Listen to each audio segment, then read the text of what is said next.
Я Далана Овалы. Я сейчас работаю профессором в Политехническом университете в франкоязычной части Швейцарии, в городе Лозанне, и разрабатываю научное исследование в области теплотехники инженерных систем жилых зданий. То, как я попала в науку, конечно, это был очень долгий путь. Наверное, лучше начать с того, что, скажем так, я закончила школу золотой медалью. Мне всегда нравилось учиться, прочитывать все учебники от А до Я. Потом я поступила в Московский энергетический институт, где я закончила бакалавриат и магистратуру с красным дипломом. После этого я проработала несколько лет в Москве инженером-проектировщиком по своей специальности. И потом в какой-то момент, скажем так, показалось, что мне нужно еще углубить свои собственные знания, да, фундаментальные знания именно в своей области. И поэтому я поступила в аспирантуру в Национальный исследовательский университет ИТМО в городе Санкт-Петербург. И уже на втором курсе, во время моей аспирантуры, я выиграла грант Fulbright, это американский образовательный грант, на проведение посещения университета в течение года в Америке по своему желанию, где я выбрала университет, который как раз специализируется по тематике моей специальности. И после этого я вернулась, после года в Америке я вернулась в аспирантуру обратно в Санкт-Петербург, где закончила, защитила степень кандидата технических наук. И после этого мой американский руководитель, научный руководитель, предложил мне вернуться снова и закончить степень PhD под его руководством. Конечно же, я не отказалась от этого и вернулась обратно. И в достаточно короткий срок, в течение 3 лет, я закончила степень PhD. И уже, то есть, с этого, скажем так, уже мне было понятно, что мне очень интересно быть в науке. Мне очень интересно заниматься наукой, особенно экспериментальной наукой. После этого я решила дальше продолжать оставаться в этой сфере.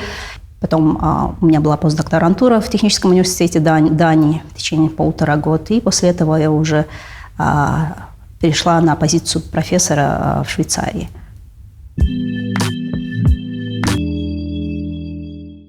Экспериментальная наука – это когда ты делаешь эксперименты, научные эксперименты, чтобы доказать что-либо, да? Либо доказать, либо чтобы узнать какие-либо процессы, описать процессы. Да, именно, если у тебя вопросы, хочется узнать ответы, конечно, есть фундаментальные, да, можно, исходя из фундаментальных наук, найти свои ответы, но на новые вещи, да, которые еще неизвестны. То есть их нужно экспериментировать, нужно смотреть, как на самом деле, скажем так, природа, какие результаты дает тебе природа, потому что не все возможно описать. Да. То есть в учебниках или, скажем так, в науке то, что уже описано. А если ты занимаешься передовой наукой, то, что неизвестно, это нужно либо, если возможно, описать законами, да, то и можно теоретическое. Это называется теоретическая наука. Либо же экспериментальная наука, когда тяжело теории это что-то предсказать, то тогда нужно делать эксперименты и смотреть, какие результаты. Да, и на основе этого уже разрабатывать, значит, какие-нибудь теории и фундаментальные теоретические основы. Ну, у меня своя лаборатория, которой мы занимаемся, скажем так, это исследованиями на стыке нескольких дисциплин. Это благополучие человека, физиология, теплотехника и интеллектуальная система управления зданиями. Моя научная деятельность направлена на решение глобальной проблемы, связанной с изменением климата, и с тем, как повысить жизнестойкость наших домов и как адаптировать людей, скажем так, к изменяющемуся климату. И при этом основная тематика, конечно же, все же снижение энергопотребления инженерных систем зданий, так как моя специальность – это теплотехника, я непосредственно занимаюсь тем, как можно сделать энергосберегающими теплоснабжение, кондиционирование и горячее водоснабжение в домах. И для этого мы разрабатываем системы, чтобы мы пытаемся снизить температурные режимы этих систем. И если возможность снизить температурные режимы, в этом случае гораздо легче, совмещать такие системы с возобновляемыми источниками энергии, потому что известно, что возобновляемые источники энергии, скажем так, они низкотемпературные, да? Поэтому они будут более эффективны, если они работают с низкотемпературными системами теплоснабжения домов. И, в общем, в своей научной работе мы учитываем метаболические и сердечно-сосудистые реакции людей при проектировании и при управлении умными зданиями. В лаборатории мы снабжаем человека с множествами разными датчиками, да? Снимаем, допустим, подвергаем человека к разным температурным режимам, к холоду, к жаре, и регистрируем данные, как организм и ощущение человека меняется. На основе этого мы разрабатываем алгоритмы, машинные алгоритмы, которые учитывают эти данные. Потом мы постепенно пытаемся снижать количество датчиков, чтобы получить это. И в конце концов, на практике, на самом деле, у человека остается либо один датчик буквально, либо, может быть, даже не датчик, а просто с видеонаблюдений уже алгоритмы они могут рассчитать тепловое ощущение человека, его сердце, скажем так, тепловые потоки человека, сердцебиение можно рассчитать непосредственно, и как метаболизм человека меняется в зависимости от температуры. Давно уже в науке, в физиологии известно, что температура окружающей среды влияет на метаболизм человека, на то, сколько энергии человек тратит. При снижении температуры энергия увеличивается, количество энергии, выделяемой человеком, увеличивается. Также при повышении температуры она увеличивается. То есть при обычных условиях мы, люди, живем, пытаемся быть очень экономными, и мы расходуем минимум энергии. Да? А сейчас в современном мире очень много проблем с ожирением, с диабетом, да? Потому что люди все время сидят. И чтобы бороться с этим, нужно увеличить либо активность людей, да, либо на самом деле нужно увеличить метаболизм людей. А это можно сделать не только лекарствами, это можно еще сделать температурным воздействием. То есть если мы можем подвергать человека к различным температурам, его организм будет на это реагировать, метаболизм увеличиваться, и таким образом можно даже, скажем так, вместо лекарств или даже физической тренировки, вот воздействием температур можно будет препятствовать ожирению и диабету людей. И вот как раз я этим занимаюсь. И, конечно, сопутствующие, если мы можем снизить температуру в домах наших во время зимы, то можно уменьшить энергопотребление домов. А в жарких регионах, если повысить температуру, кондиционирование, то, опять же, можно снизить энергопотребление зданий. И в этом ключе, конечно, наши тувинские, скажем так, чабаны, которые живут в юртах, они очень уникальны, потому что они живут в очень, скажем так, простых конструкциях, и они все время подвержены, скажем так, наружной среде. Особенно здесь, в Туве, зимой они продолжают свой быт при минус 30-40 градусах. И поэтому это вопрос очень был для меня интересен, и мне хотелось исследовать юрты и чабанов. И поэтому я со своим коллегой, профессором из Мастрихтского университета из Голландии, который является мировым специалистом в области теплофизиологии людей, 1,5 года назад мы приезжали в Туву, в Баронхемческом Кажуне. Мы исследовали в общей сложности 8 юрт. 12 человек. В течение 2 недель мы измеряли, моя команда, я приезжала со своим аспирантом, мы измеряли теплотехнические характеристики юрты, да, мой коллега непосредственно измерял людей, там у них были там датчики, мы измеряли энергоемкость организма вот этих вот чабанов при их повседневной деятельности в течение 2 недель. У нас результаты еще, окончательные результаты не выведены, но предварительные результаты уже показывают, что достаточно очень интересно. То есть у нас подтверждено, что энергометаболизм у людей, у чабанов, он гораздо выше, чем у обычных людей. Это из-за адаптации к холоду и еще за счет того, что у них очень высокая физическая активность. То есть они не как вот горожане, да, которые сидят все время дома, у них обычная сидячая работа, они все время в движении, да, из-за образа жизни. Но важно то, что их организм адаптирован к таким экстремальным условиям.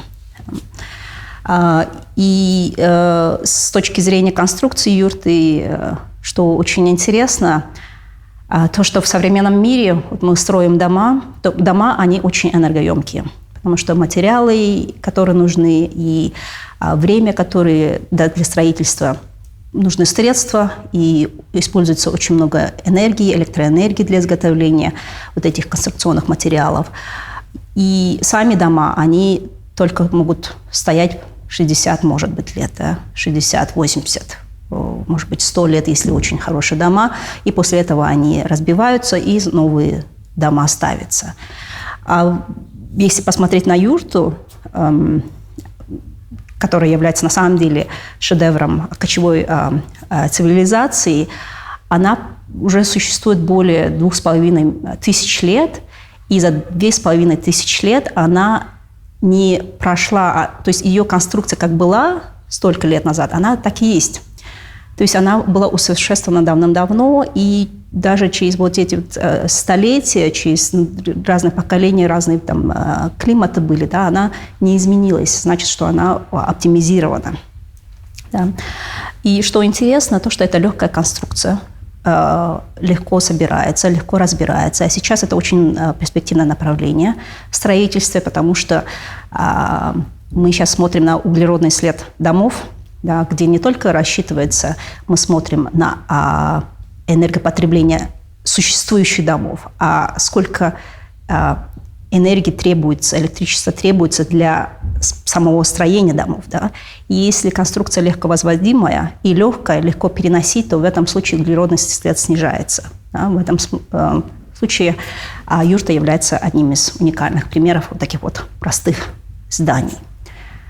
Потом при строительстве, вообще, когда устанавливают юрту, конечно, люди, то есть наши тувинцы, предки наши, они учитывают ландшафт, они учитывают направление ветра. То есть люди очень близки к природе. И мы вот в современном мире мы утратили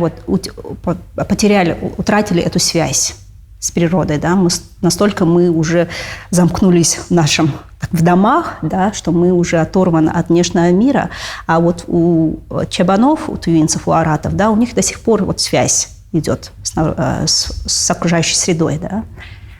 И за счет этого, опять же, они очень, скажем так, они учитывают природу.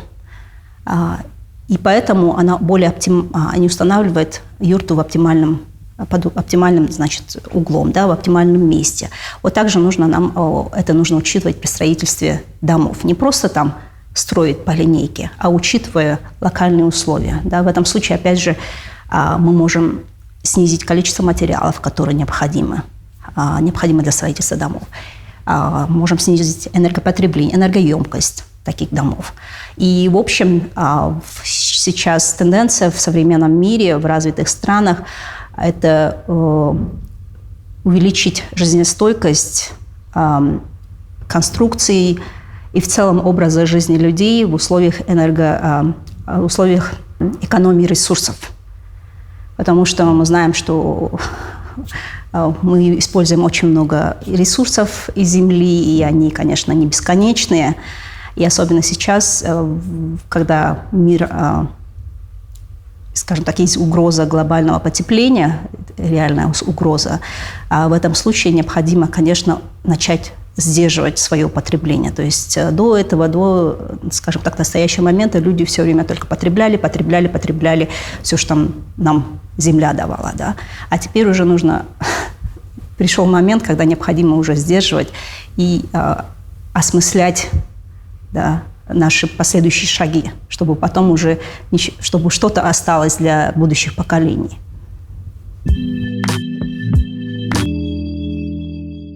Сейчас, конечно, весь мир на грани глобальной катастрофы, связанной с глобальным изменением климата, и поэтому нам необходимо изменять наш образ жизни. То есть до этого, со времен промышленной революции, да, человечество все время жило в состоянии потребления. То есть я хочу, при этом я хочу все максимально, да, чтобы максимально было комфортно, чтобы максимально было удобно.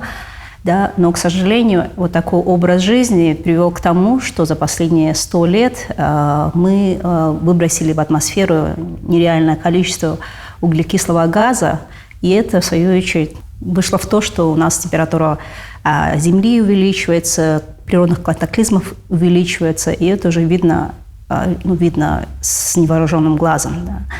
И чтобы сдержать вот этот кризис, нам необходимо задуматься над тем, как мы живем. Необходимо изменить, скажем так, наше потребление, наши требования. Поэтому в современных странах, в развитых странах, допустим, переходят к более локализованному выращиванию, допустим, овощей, более локализованному изготовлению продуктов. А это же как раз у нас же в юртах что делают? В юртах у нас чабаны, они все производят сами, на месте. То есть тот образ жизни наших простых чабанов, то есть он сохранился за счет того, что не только за счет того, что какая-то специальная конструкция, да, юрт, а за счет их образа жизни, потому что они потребляли только то, что они сами себе изготавливали. То есть они не переизготавливали, они только изготавливают настолько, сколько им хватает, да, им необходимо для жизни. И именно вот такой вот принцип, к такому принципу сейчас идет современный мир. Не нужно перенасыщать, не нужно переизготавливать всего, да, не нужно максимизировать все, а нужно просто, чтобы все было в достаточной степени, допустим, чтобы не нужно квартиры в 100 квадратных метров. Достаточно человеку жить в 20 квадратных метров, да, чтобы жилье было функциональным.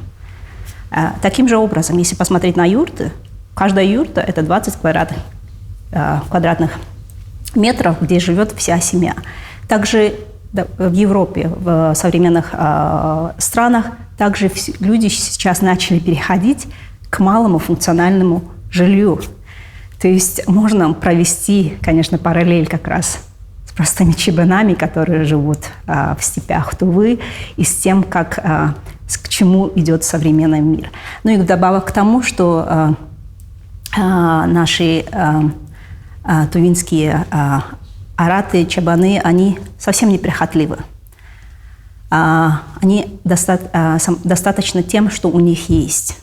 И к такому же мировоззрению, восприятию необходимо прийти к западному человеку, да, из, скажем так, потребительской